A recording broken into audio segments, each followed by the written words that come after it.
The judge who approved that warrant ruled yesterday that the affidavit could be released after officials removed or redacted, that's the term, certain sensitive information. The Justice Department argued that releasing any portion of this document or the document in full could compromise its investigation. The judge, however, sided with requests from multiple news organizations, including CBS News, to partially unseal this document. You saw it scrolling on the screen just to my immediate right. I want to bring in our chief election and campaign correspondent, Robert Costa, who is in West Palm Beach, Florida, where this issue was decided. Bob, what do we know so far? Good to be with you, Major. CBS News is still digesting this affidavit, heavily redacted, many black lines throughout the document. But let it be known that this is a serious document. As I've been reading it, and we've been working with our team here, it's evident that the government believes, and this is why they believe they had probable cause to go into Mar-A-Lago, just across the water here in West Palm Beach, over on the Palm Beach side, to go into Mar-A-Lago because there are 15 boxes full of highly classified information, at times top secret information, sensitive compartmented information, dealing with the highest level of national security, national defense documents. Because they believe they had probable cause that those were in this storage facility at Mar-A-Lago and not properly stored, they're telling the judge here in West Palm Beach, Bruce Reinhardt, a federal judge, that they felt compelled to go in as part of this investigation into former President Trump's handling of documents. They also note in the second page of this affidavit that they believe there's probable cause of the crime of obstruction being committed, and they have evidence of that to also go in and went into Mar-A-Lago. So this is a serious case. The affidavit underscores it, but we're still trying to find out more about the specifics, which have been heavily redacted. Bob Costa with us. Thank you so much. Here's the document, ladies and gentlemen. It runs 38 pages. Jeff Pegues is at the table with me, as is Catherine Herridge. And before I turn to both of you, I want to note that a few moments ago at the White House, President Biden was participating in a women's equality event.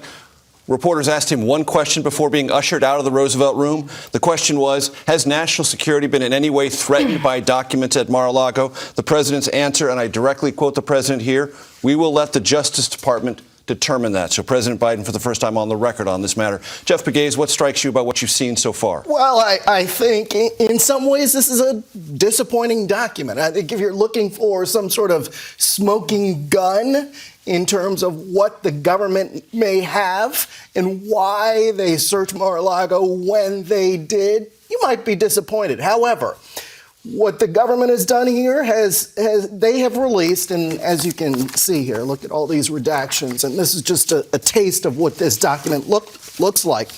But if you literally read between the lines, what you will see is how this investigation has conducted almost from start, which basically the DOJ's role in this started in February to this point now, including the search of Mar-a-Lago and that search for those 15 boxes.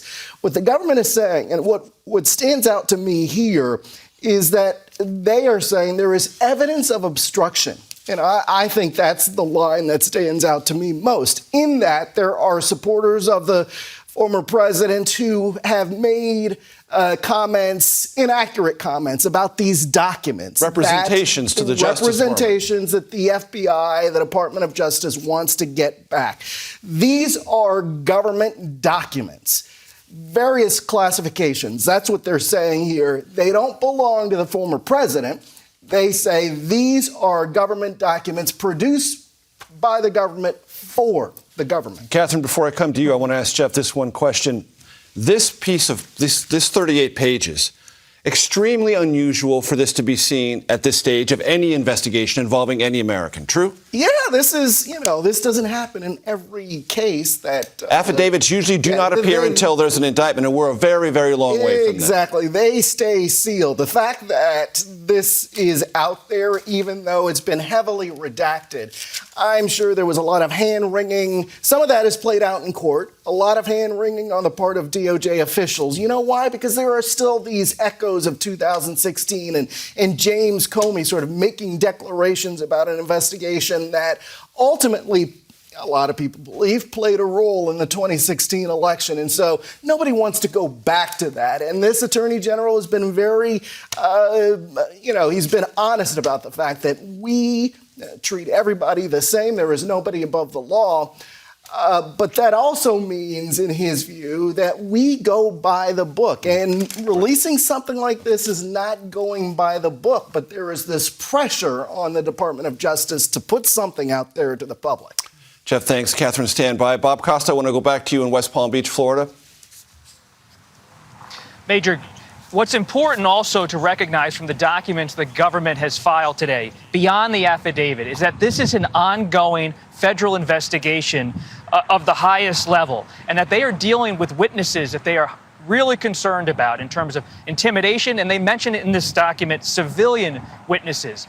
And there has been a lot of reporting at CBS News and elsewhere about how the Mar-A-Lago property, employees, people who had access to former President Trump's inner circle, visitors to that property, may have left it vulnerable to foreign actors, to anyone with ill intentions. And what the federal government is saying here, even though it's a heavily redacted document, this is an ongoing investigation with many witnesses across complicated fronts around the former president. And that's why they're so hesitant to give more information about the details of what they're learning from specific people who might be vulnerable to some kind of attack or criticism and the intimidation factor.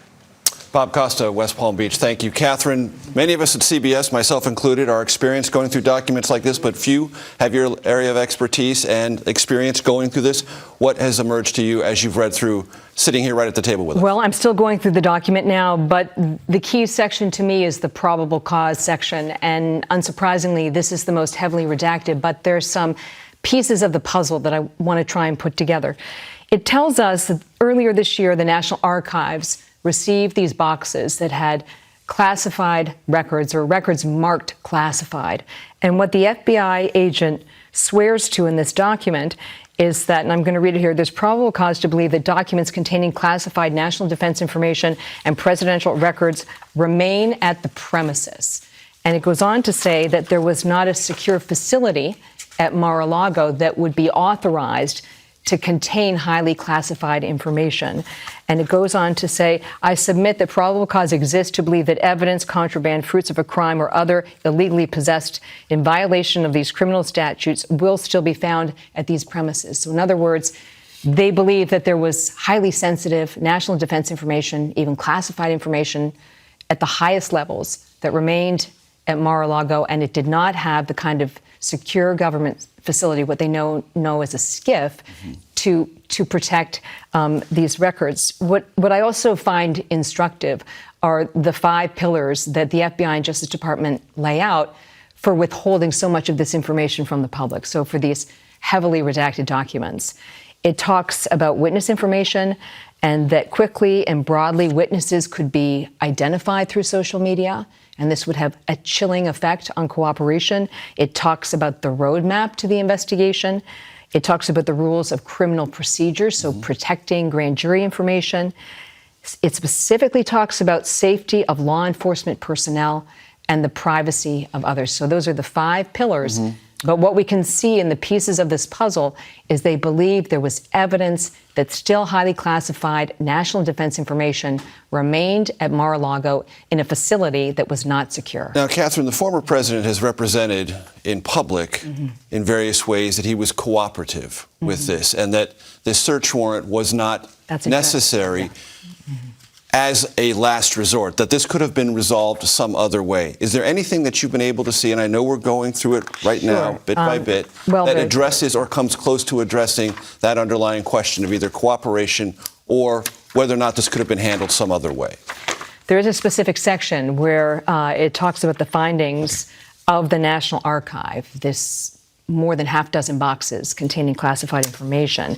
And then it goes on to say that there was a public statement from the Save America PAC that, nothing was found. So this was, in the view of this affidavit, sort of an element of obstruction. So saying publicly, the National Archives didn't see anything here, but in fact, we now know. Essentially a misrepresentation. And that is a very good point, because if you look at page 17, the 15 boxes provided to NARA, the archives, contain classified information. They have a breakdown of what was in there.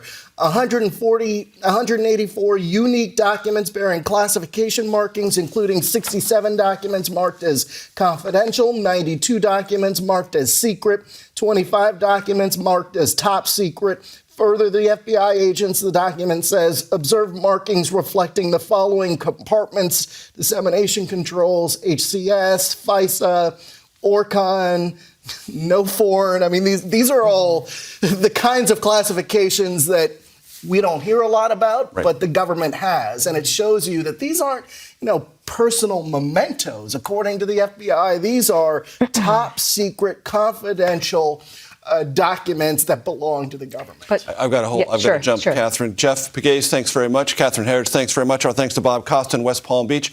Our coverage of this breaking story will continue on our CBS News streaming, on your local news, and tonight on the CBS Evening News. This has been a CBS News Special Report. I'm Major Garrett in Washington. Good day.